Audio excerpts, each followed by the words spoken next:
Hello and welcome to the second annual Growup Conference and Psychedelic Summit. My name is Cy Williams, and today in the other room we are going to be examining the cultural roots of the modern medical psychedelic renaissance, along with a psychedelic 101 for the neophyte. It is an honor and to be welcomed and allowed to work on the Luwungan on the lands of the Luwungan people, and also known as the Songhees Nation, and the Esquimalt First Nations communities. As you know, psychedelics have been used for millennia as medicines and in ceremonies. And now, thanks to the persevering work of advocates, researchers, scientists, First Nations, and therapists from all backgrounds, we see these medicines now being used to treat PTSD, depression, anxiety, eating disorders, addiction, and so many other things. As Paul Stamets, founder of Mycomedica and star of the documentary Fantastic Fungi on Netflix, said, "These are no longer party drugs for young people." Now, for those of you who don't know, I am the long-standing editor and publisher of High Canada magazine, which is a quintessentially Canadian cannabis-centric printed magazine. We have been publishing in Canada since 2014. And over this time, we have focused on cannabis in particular and plant medicine overall. For the last 8 years, we have been disseminating information and education to Canadians on all aspects of the multifaceted industry that is cannabis in Canada. We at High Canada Magazine particularly love talking about the people behind the plant, the journeys people take, and the roads they take to get there. Now, there's a Rumi quote that sums up my journey, and it goes like this: "As you start to walk on the way appears." Now, as long-standing editor and publisher, this Rumi quote resonates with me deeply. It has guided me along the path to run an arts collective style magazine and providing information and education nationally and internationally for the last 8 years. Like I said, for the last 8 years, we have been most effective at getting information about the cannabis space, the cannabis industry, and there's the many different facets of cannabis in Canada out to our readers and Canadians. We've spoken to hundreds of people who have shared their journeys with us, each one telling me and telling one of our reporters that cannabis has changed their life for the better.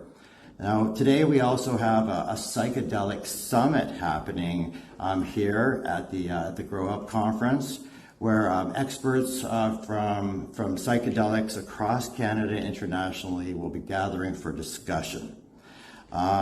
Many I knew from the Canadian cannabis space in 2018, 2019 began to turn their attention to other types of plant medicine, and in particular, the topic of psychedelics began to shift to the forefront of our conversations.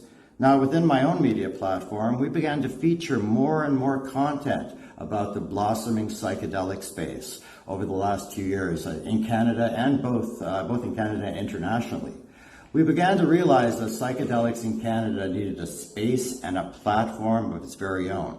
So in 2021, we took the leap of faith that is required in almost all major important decisions and historic situations, and we started Psychedelic Canada Magazine, a new monthly printed magazine dedicated to informing and educating our readers and Canadians and people around the world about all things psychedelics in Canada and internationally. And let me tell you, if you thought that the cannabis industry was complicated, whoa, the psychedelic industry is 10 times more complicated. You really haven't seen anything yet. You know, opening the door to learning more about psychedelics and even opening that door just a tiny crack involves learning about dozens and dozens of different varieties of psilocybin, also known to those in the know as magic mushrooms. Pushing that door open just a little smidgen reveals reams of information on research into medical applications involving psilocybin, research into both microdosing and macrodosing psilocybin, a plethora of anecdotal information of first-person accounts, documentaries, YouTube videos, and an impressively huge underground market that has risen out of the newfound popularity of psilocybin microdosing. And opening this door just a tiny crack more reveals the rise of the corporate and pharmaceutically based psychedelic-based companies.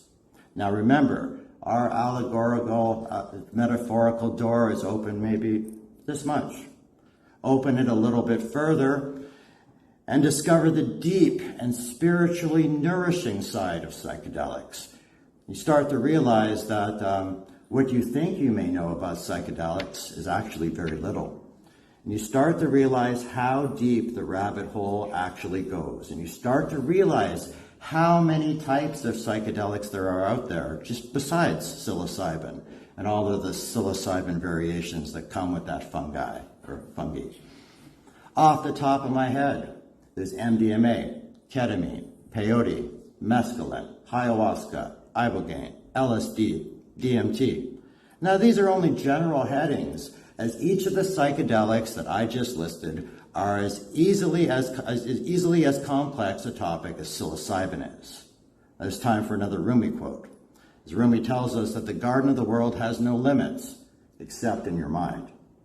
Now, I find this quote applies so very, very well to the psychedelic space in Canada and internationally, because we are still learning, we are still doing research, we are still gaining public support, and still we are at the very, very beginning of a very long road, but one that I totally believe will disrupt the billion-dollar industry that is healthcare in Canada and internationally.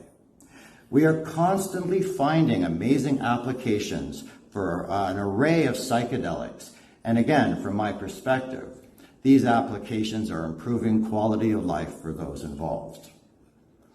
The possibilities seem endless, and it is a distinct honor to be standing here today before you as we embark on this day-long, week-long conversation at the Psychedelic Summit to discuss medicinal psychedelics, cultivation, policies, business insights, the latest innovations, and to hear from some of the brightest and best minds in the psychedelic world about what the state of psychedelics is in Canada today.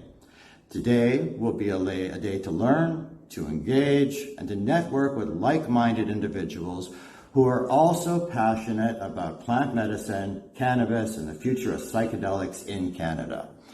Before I introduce you to our next amazing speaker, I would like to take the opportunity to share one last Rumi quote. Think of it as a Rumi hat trick. This particular quote resonates very deeply with me, and I feel that it encapsulates my own personal cannabis and psychedelic journey very, very well. And I hope that it resonates with you as well, kicks off our day in a good way. The quote goes like this: "Yesterday I was clever, so I wanted to change the world. Today I am wise, so I am changing myself." Some inspirational words to kick off the day. Thank you very much. It is now my pleasure to introduce to the stage a panel on the state of the cannabis industry today with Janine Davis, Lucas McCann, Earl Oliver, and moderated by the very amazing and very wonderful Bridget Hoffer. If you could put your hands together, thank you. If I could just take a moment to remind people that if you could, the Psychedelic Summit is happening in a different part of the building, and if you're interested in psychedelics in Canada or internationally, head on over and meet me there.